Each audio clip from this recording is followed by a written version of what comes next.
At the will, reading, the sound that struck hardest wasn't the lawyer's voice. It was my parents laughing as they handed my sister a check worth more than most houses. Then a single dollar slid toward me, crisp and mocking.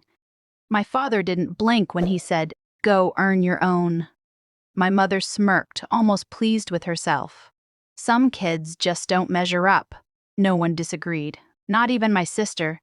I stayed silent, my hands still on the table, while the lawyer hesitated over a sealed letter. My grandfather left, only for me, pausing just long enough to make my mother's smile falter. I used to think silence was just something rooms had when people stepped out of them. Growing up, I learned it could sit beside you, even when the whole family was at the table, filling plates, pouring water, passing dishes over your hands as if you weren't there. At 8, I learned how invisibility worked. It wasn't that no one saw you, it was that they pretended not to. I remember one afternoon in late fall, the same kind of cold light that would later spill across that will reading table. My mother was arranging trophies on the living room shelf, polishing each brass plate with the sleeve of her sweater. All of them belonged to Liana, debate medals, piano competition awards, a glass plaque with her name etched in sharp serif letters. My own project ribbon, a blue strip I earned at a county science fair, sat folded on the corner of a side table. No frame, no polish. By the end of the evening, it wasn't there anymore.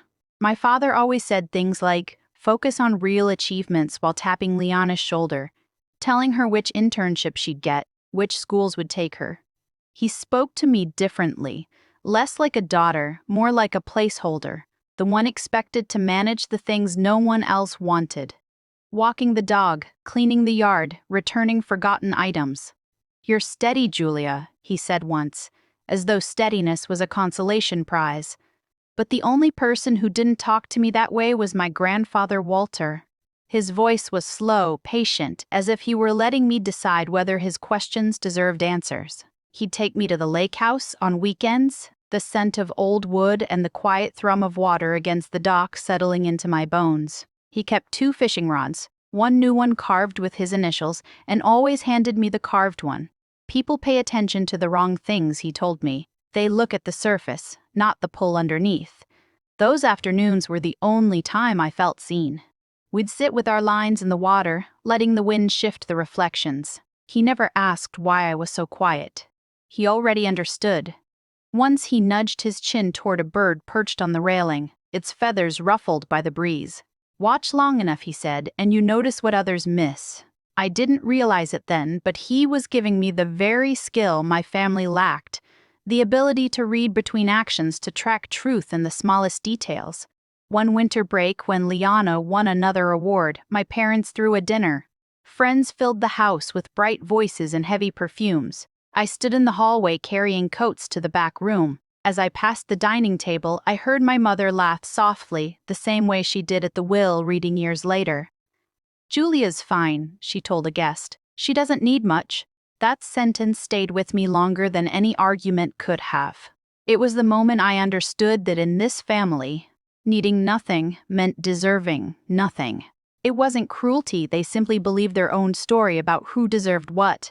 I went back to the lake house the next morning. My grandfather was already at the dock sorting through tackle boxes. When he saw me, he didn't ask why I'd come early. He just handed me the carved rod and waited until I sat beside him.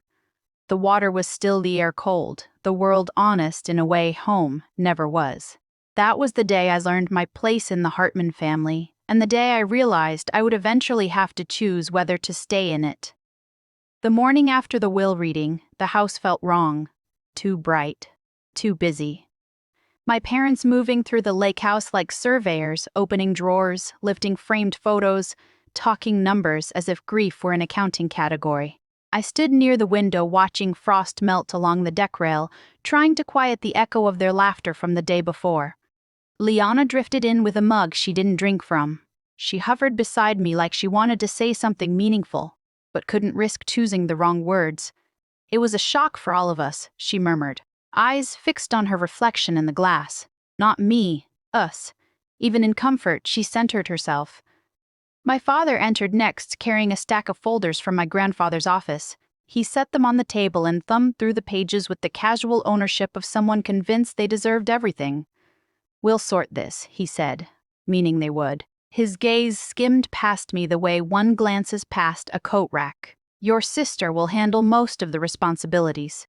My mother followed behind him, sorting envelopes, humming a tune I couldn't place. When she reached the small pile left for me, just the dollar, the sealed letter, and a key, she paused long enough for the silence to thicken. Then, without looking up, she delivered the line that locked everything into place. "Go earn your own." No heat, no hesitation, just a verdict. Liana shifted her weight, uneasy. My father pretended to reread a document. The only sound was the distant creak of the dock settling into the cold water outside. I didn't respond. My hand tightened around the sealed envelope, its weight suddenly heavier than everything they'd claimed for themselves. For the first time, I realized they weren't overlooking me. They were erasing me, and they expected me to let them. I left the lake house before anyone noticed. No door slam, no goodbye. Just the soft click of the latch behind me. The air outside carried a thin edge of winter, sharp enough to keep me steady as I walked to my car. I set the sealed envelope on the passenger seat and drove toward town, the trees blurring into one muted line. Every mile loosened the grip of their voices. At the small inn near the ridge, a place my grandfather and I once stopped for hot chocolate, I checked in without giving a reason. The owner, Rosa, recognized my name, but didn't ask questions. She handed me a key and pointed to a quiet corner room, a gift really 4 walls that didn't demand anything from me. Inside, I set my notebook on the desk and finally opened the envelope. A key, a short letter in my grandfather's handwriting, a set of numbers and one line underneath. "Start where the truth was first bent. No instructions beyond that. No instructions beyond that." No explanation. Just enough to pull me into the dark corners he'd always hinted at, the places where appearances had replaced honesty in our family long before I understood the cost. I read the letter 3 more times, tracing each loop of his pen. Then I opened my notebook and wrote the numbers down. I ran them through every pattern I could think of. Dates, entries, valuations. Eventually, the columns aligned in a way that made sense only if you knew why someone would hide certain payments and inflate others. And I did. I powered on my laptop and began the work I knew best. Quiet, methodical, precise. I checked archived documents tied to my grandfather's old company. I compared notes with public filings. I mapped the flow of payments that never matched the official timeline. When something didn't align, I color-coded it. When something repeated, I boxed it in red. Hours passed like minutes. No fury, no tears, just clarity. The truth wasn't hiding. It was sitting in plain view, waiting for someone who wasn't invested in the illusion to actually look. By late afternoon, the notebook was half filled. Patterns emerged, so did motives. A particular set of payments, rounded amounts, always just below thresholds that would trigger review, appeared again and again under a shell entity my father once advised. I leaned back in the chair, letting the weight of it settle. Not surprise, not even disappointment. Just confirmation of what silence had been whispering through the years. I drew a line on a fresh page. Then I began assembling a timeline, dates, locations, signatures, inconsistencies, everything grounded in public record or the materials my grandfather had tucked away in his study. No accusations, no speculation, only facts arranged cleanly enough that they spoke without interpretation. I didn't need to fight them. The truth could do that on its own. When the sun dipped behind the hills, I took out the second item from the envelope. The key. I knew exactly which door it belonged to, the locked cabinet beneath his desk, the one he always touched before leaving the study, a habit I'd filed away years ago without understanding. I closed my notebook and slid it into my bag. Then I drove back to the lake house, arriving after twilight. Their cars were still there, positioned neatly like pieces on a board. I moved quietly, my steps absorbed by the damp wooden planks. Inside, the house was dim. A few lights glowed in the hallway. Laughter drifted from the living room, thin, uneasy, forced. They were talking about investment projections, even now still hungry. I slipped into the study without being seen. The air inside was still holding the faint scent of old books and cedar. The desk lamp cast a soft circle of light around the locked cabinet. I knelt and fitted the key into the metal slot. It clicked open with a sound that felt final. Inside were binders thin, labeled only by years, a stack of notes in my grandfather's handwriting, a small recording device, a few printed emails, and a single envelope addressed to me sealed with the same care as the first. I didn't open it yet. Instead, I sorted through the binders. Page after page confirmed what I had already traced my parents' fingerprints on decisions that stripped him of control in ways he never publicly admitted. Rounded payments, notes written in my father's legal phrasing, a pattern of advice that didn't match the outcomes. I scanned what mattered and stored the digital copies in a cloud folder, then backed them up twice. Simple, professional, clean.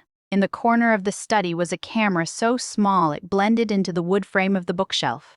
I hadn't noticed it before, but my grandfather's letter had said everything I needed to understand. Truth is only effective when the right people see it. The lake house recorded everything, their actions, their words, their intent. I stood slowly, letting the realization settle like dust in a quiet room. This wasn't revenge. This was administration carried out by a system he built now placed in my hands. I closed the cabinet, locked it again, and slipped the key into my pocket. No need to announce anything. Not yet. As I stepped back into the hallway, I heard my mother's voice rise crisp and certain. Julia will stay out of this. She never had the mind for complex matters. I paused unseen. Their voices filled the house. Confident in their assumptions, unaware that the walls were finally listening, I turned away steady and silent this time. I wasn't here to be included. I was here to finish what he started.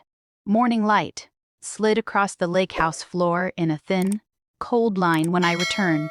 My parents were already dressed too formal for the hour, too composed for what they believed was still under their control. Liana hovered nearby, twisting the edge of her sleeve. When the knock sounded, all three straightened as if bracing for applause. It was only Mr. Boone, my grandfather's longtime friend. He stepped inside quietly, carrying a folder and a small device. He nodded at me first, then at the others. No greeting. My mother's smile tightened. "Is this necessary?" He didn't answer. He simply placed the folder on the table and pressed a button on the device. The room filled with the soft click of an audio file starting. Then came my grandfather's voice, steady, unmistakable, recorded in the same study where my parents had spent yesterday tearing through his things. "If this is being heard, it means the conditions have been met." My father shifted, caught off balance. My mother's expression stayed rigid.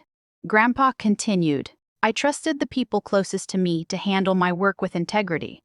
Some did not, so I left instructions to ensure the truth would be seen clearly without debate." A second click. Footage appeared on the small screen. My parents in the study, opening drawers, discarding photos, evaluating items like inventory. Their voices carried plainly talk of property value, leverage, entitlement. My mother stepped forward. "This is taken out of context. We were..." Mr. Boone raised a hand. Silence. Another clip followed, this time records projected onto the screen.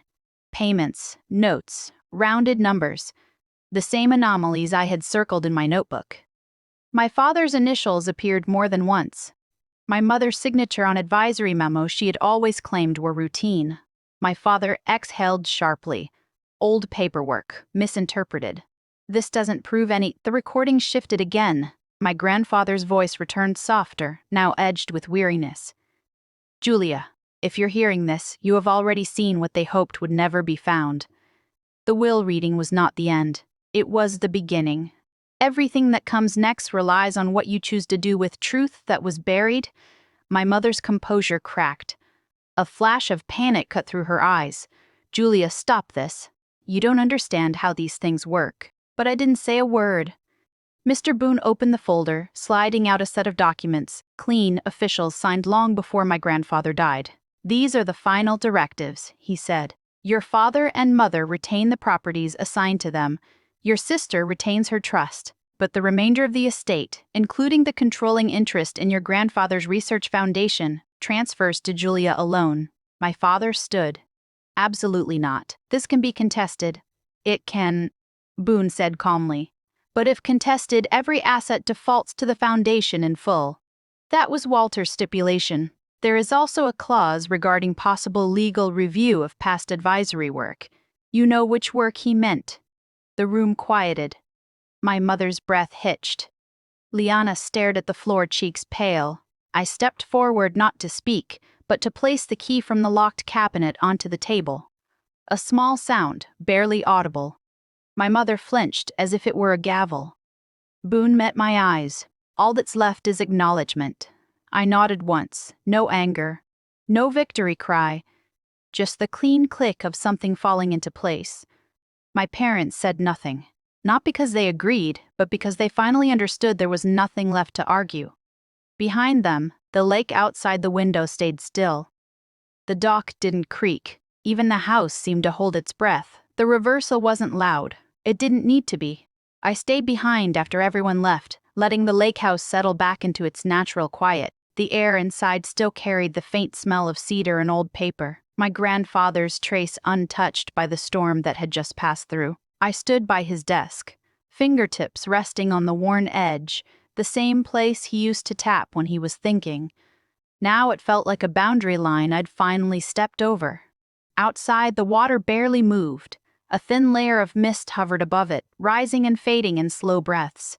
I opened the door and walked to the dock boards, cool under my feet. The same boards I had sat on as a child with a simple need to understand the world. Back then, Grandpa would point at the quiet surface and say, "Still water tells the truth if you know how to listen." For the first time in months, I listened. No echoes of my mother's voice. No sharp corrections from my father. No strained smiles from my sister. Just the soft lap of the lake and the steady rhythm of my own breathing. I didn't replay what had happened inside. I didn't wonder whether they felt guilt or loss. Their reactions were no longer mine to carry. The documents, the recordings, the truth, they had done their work. What remained belonged to me alone. The sun pushed through a break in the clouds, laying a thin gold stripe across the water. I watched it stretch toward me, warm and patient, like an invitation. The quiet didn't feel empty anymore. It felt earned. I sat on the edge of the dock, letting my feet hover above the surface.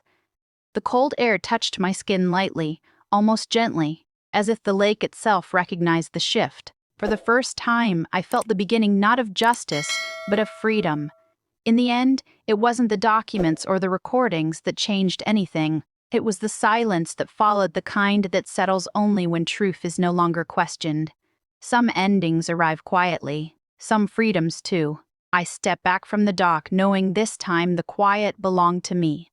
If this story stayed with you, linger a moment, breathe, and stay close.